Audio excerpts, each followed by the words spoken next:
Hello, everyone. Welcome back. This is Coach Bill here with Be Fast Running. And today's topic we're talking about today is going to be on mental health and running. And I am blessed to be able to be joined with a guest that we have today with Coach Matt DiCarlo from BFG Coaching. How you doing today, Matt? Good, Bill. How are you? Thank you so much for having me on. Of course. So for uh, having Matt on today, it's fantastic. He is an incredible coach. Matt and I have a relationship, going back to our days when we used to work close with the Bryn Mawr Running Company, and we've gone on plenty of runs with each other, adventures, everywhere from Media, Pennsylvania to Lake Placid to Portland, all kinds of places all over, and everywhere has always involved a run. So when it comes to this topic, we've been around a little while, highs and lows, and that's why he's over here today.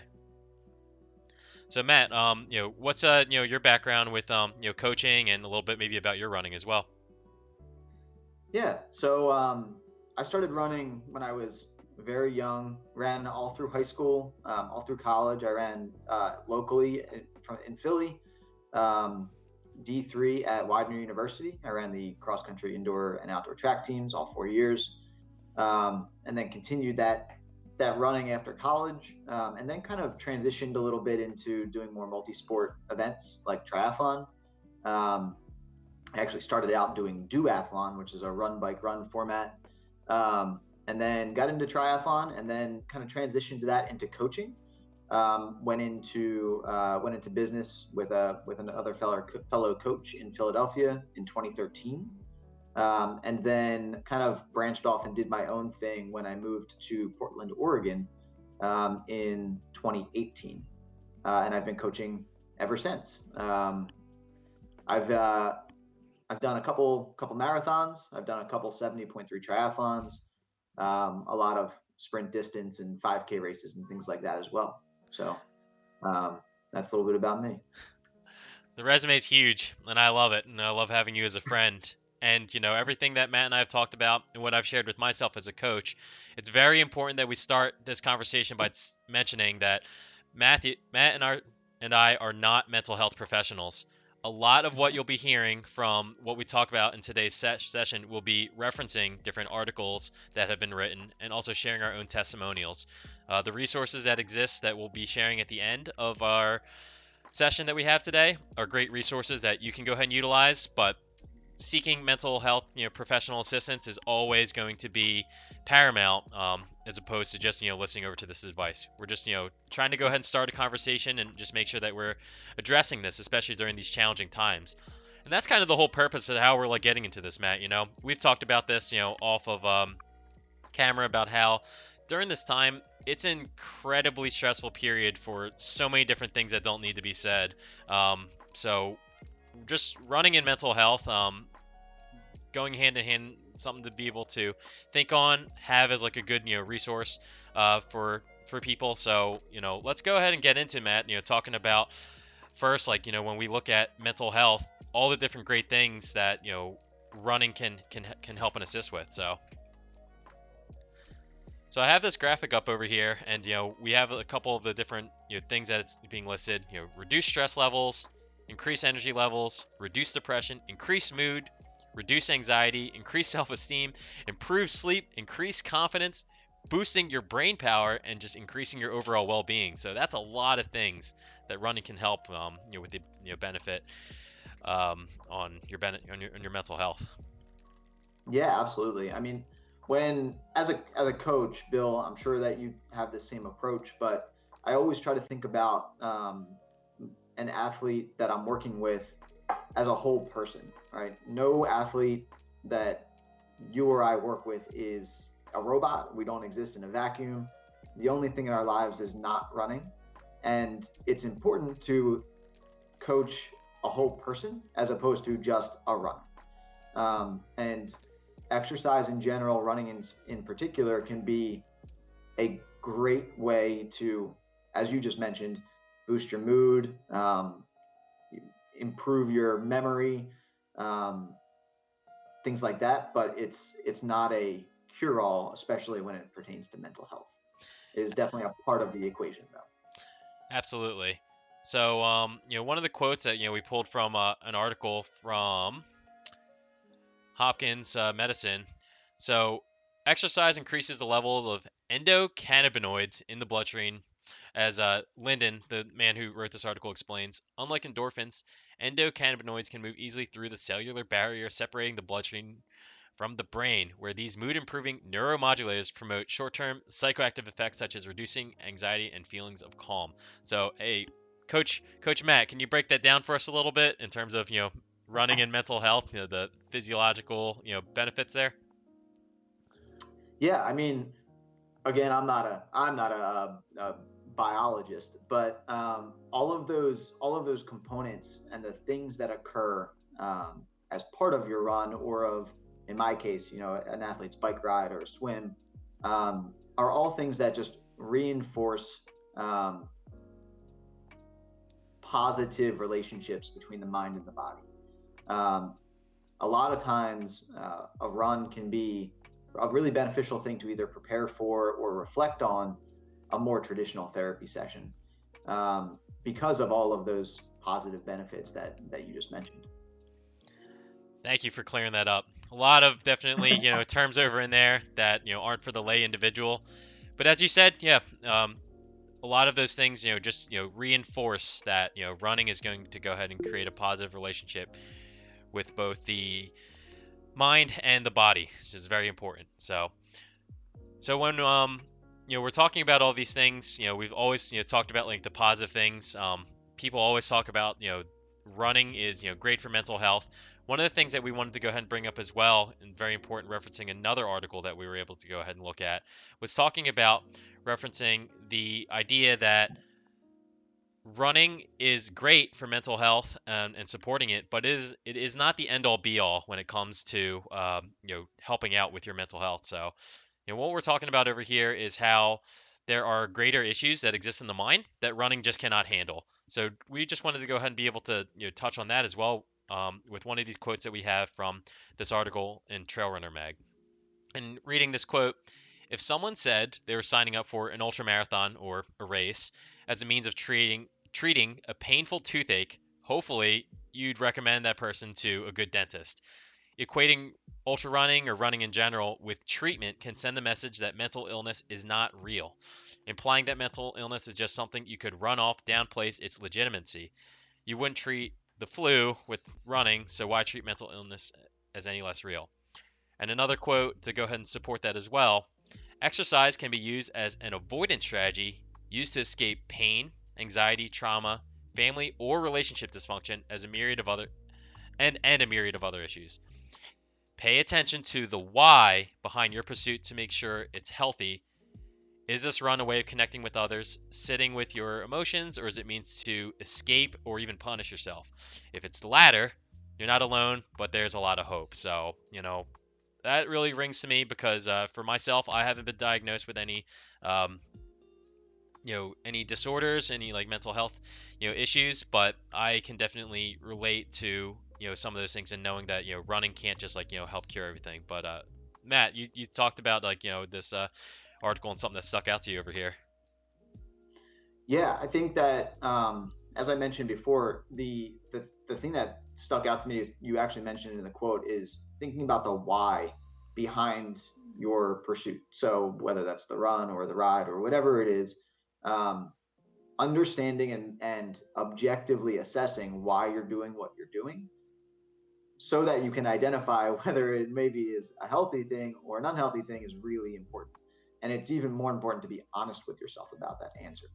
I think, Bill, you and I, through our years, we've probably met a bunch of fellow runners who pretend that running is therapy. And saying exactly that is like it almost delegitimizes therapy or underscores it in a couple ways, that I think is unfair and disingenuous because, as we have mentioned before, we are entire human beings and we are very complex. And thinking that just going for a run can solve all of our problems or all of the things that we're trying to work through on a daily basis is not going to be the case in for anyone, right? There's no way that one single thing can solve all of those problems and keep us um, a whole individual. Absolutely. So if we're talking about this and you're listening and you're like, this isn't me, that's okay. Not everybody that runs, is dealing with any like mental health. Some people just run to run. But, for this topic that we're talking about today, it's not without, sharing our own different experiences and testimonials. And for myself, when I look at, this kind of quote and thinking about this, I myself am, receiving cognitive behavioral therapy, and that's basically a kind of therapy that's going to help like rewire my brain, like try to go ahead and make me think like a different way. This is more in relation to how much confidence I guess I would have in myself, and sharing and being open and specific. I like to go ahead and praise others very much, like Matt over here, but maybe I don't praise myself enough. And that was something that I did not realize ever until I worked with my therapist, and she asked me that question specifically. She was like, do you recognize that you praise a lot others like very often, but you never praise yourself? And once she brought that up to me a couple weeks ago, I've been able to process that through my runs. So the run is very important because it's able to help me process these things. But the therapy was incredibly important to go ahead and help me get to that spot to go ahead and, start to go and work at that. And it's not too dissimilar from being able to have a coach, right? You can go out and run, miles and miles, but if you don't have purpose with it, you may not be able to get to the goal, or you may be a little bit slower to go ahead and find it and discover it on your own. So having like a guide is very helpful. So by having a therapist over in my case, it's able to go ahead and help me become a complete person by able to balance things out, which make things a lot smoother because my mood is elevated. I'm able to have a little bit more confidence in myself, treat myself the way that, a human should deserve to be treated. So doing things like waking up in the morning, making sure that, I deserve to eat breakfast. I don't need to go ahead and make, my wife and other people breakfast before myself. I'm just as valuable. So these are like small like examples of where I'm not an extreme case, very fortunately, but it's something that has been able to benefit me. Whereas I wouldn't have been able to just brute force these issues that I've identified with just running alone. That's a really great analogy, Bill. I really liked what you just said about um, reinforcing those things, those habits. And if you didn't have the run, it would be more difficult to reinforce the really beneficial things that you're learning in therapy. And it creating that positive feedback loop is incredibly powerful. Um, I am definitely lucky enough that I do not at least I don't recognize that I may or may not need therapy, but I definitely have in the past utilized those services to um, address more kind of specific scenarios, experiences, and hardships that I've gone through. So, um, looking at therapy as a tool, in my case, has been very beneficial because it's not something that I feel I need on a daily basis, but I have it as a tool in my toolbox if I need to go and use it. One thing that I have used it for in the past and a couple times is around performance anxiety. So before a big race, something that I've trained for months and months and months, um, I tend to go into self sabotage mode. Think about all the things that can go wrong, all of those workouts that I missed, or all of those splits I didn't hit, or why do I deserve to go and do well in this race? And dealing with that performance anxiety, kind of in the same way you do, Bill, is recognizing your own self worth can be the difference between getting to mile 10 of a half marathon or mile 20 of a marathon and giving up on yourself or succeeding. um, some of the things that I use more regularly that I find kind of like take me from day to day almost are things like meditation and yoga. I have the Peloton app and I have the Calm app on my phone, and both of those things offer meditation services. Peloton offers, like guided yoga, and I have found for me, again, while I'm fortunate enough to not need regular traditional therapy, that little things like that the 10-minute meditation or the 30-minute yoga flow um, they give me the opportunity to have a quiet mind and process things, um, and kind of create that positive feedback loop a smaller way, I think. Yeah, thanks for sharing, Matt. It's mental health doesn't need to plague everybody in such a detrimental way that it's like affecting you every day. It's something that we all deal with in our own ways, and even if we don't, it's important to know these resources, right? You don't always experience a fire in your kitchen every day, but it's nice to know where the fire extinguisher is if it does occur. So being able to have that in Absolutely. your back pocket is very nice. When we go ahead and talk about everything that Matt and I talked about with the resources that we're able to go ahead and use, and things that we have in our own arsenal, I wanted to go ahead and pull out over here some things actually from the CDC, and this is related to one of the biggest stressors that is people are dealing with, and that's with COVID-19. COVID-19, amongst like everything else going on in the world, is something that's a real stressor, which is changing everybody's routines, their general flow of the day, and everybody's dealing it with their own way. So the CDC has recommended different things like the ones things we have listed here. Take care of your body, take deep breaths, stretch or meditate, as Matt mentioned. Try to eat healthy, have well balanced meals, exercise regularly, get plenty of sleep. So, for that first section over there, that all relates to running, right? Like, if you're a runner, you need to go ahead and get some sleep. You need to go ahead and have, good meals, but, you can go ahead and support it as well with stretching, meditation, deep breaths, and obviously you're exercising if you are running. Making time to unwind. Try to do some activities that you enjoy. If you find joy in running, that's two things in one. Unwinding on however long of a run you're going for, time for yourself, just time to go ahead and do something that hopefully you enjoy. And then also too, the CDC recommends that you go ahead and do things that help you connect with others. Talk with people you trust about your concerns and how you're feeling.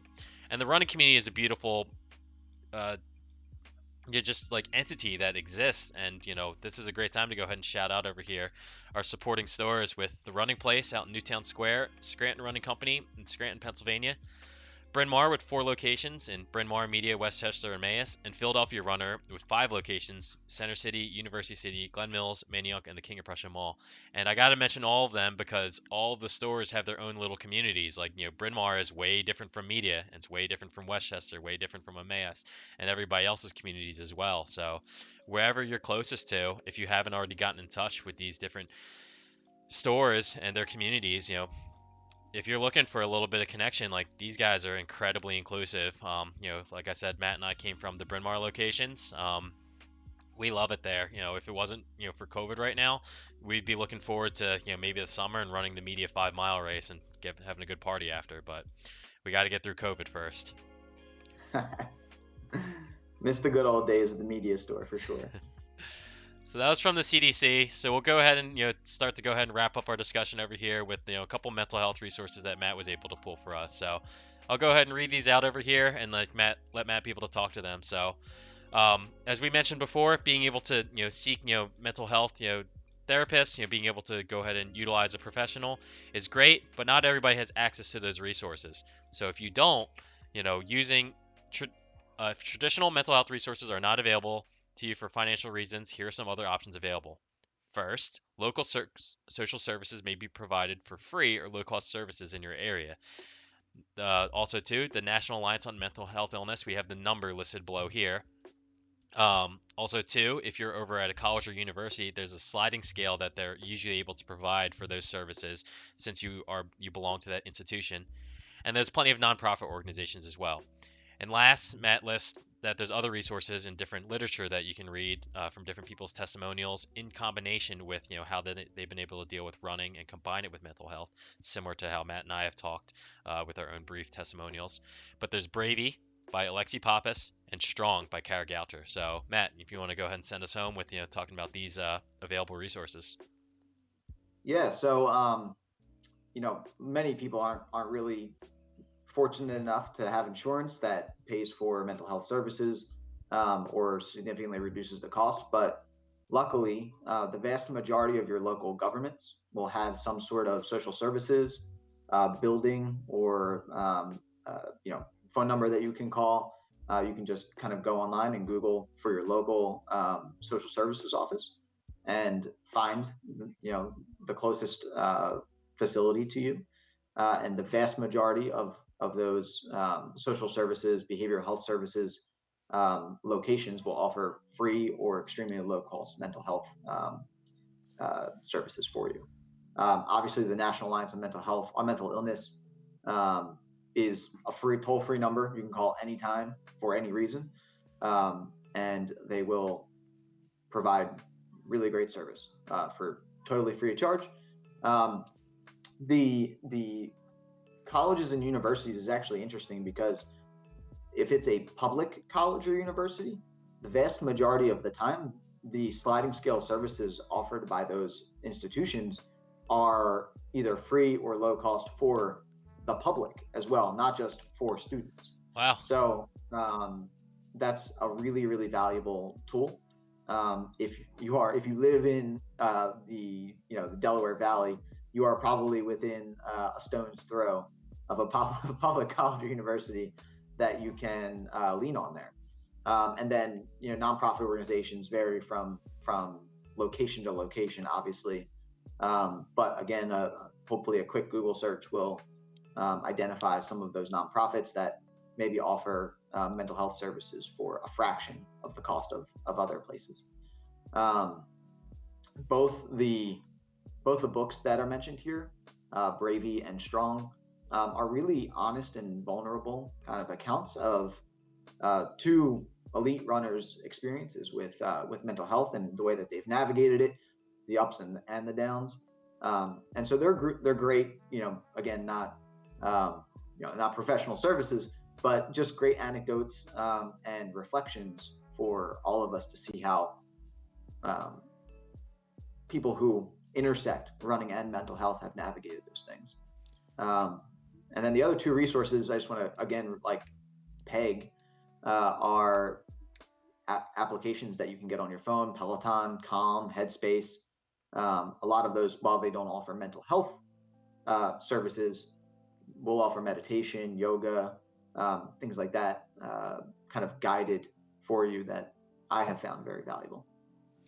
Thank you, Matt, for being able to cover all those. It's really important, as we talked about at the beginning of the session, that being able to talk about this stuff, it's really nice to be able to kind of like just relate to something. Like, this may not be for everybody, this discussion, but hopefully if you know somebody that is dealing with any, like, issues, and wants to be heard, just through knowing that it's okay that you're dealing with these issues, like, definitely go ahead and share this video over with them, share this recording with them. So Matt, is there anything you want to share before we go ahead and wrap things up? Just a reminder that we're all human beings. We don't exist in a vacuum. We are not robots, and it's okay to not feel okay, and it's also okay to seek help. Thank you, Matt. So, everybody, that's being able to listen in on this, we hope that you're able to go ahead and find running in a positive way. I think that's the most important thing. We're looking to go ahead and make sure that our community remains inclusive. That's so important. Running should be very accessible, as we've talked about this entire week, and we've been providing free resources. And this was a very important topic that we wanted to go ahead and touch on today because of the situation that we're in over in the world, and that we really need to go ahead and be there for each other. So hopefully you guys enjoyed our broadcast today, and have a great run next time you go out. See you guys. Bye now.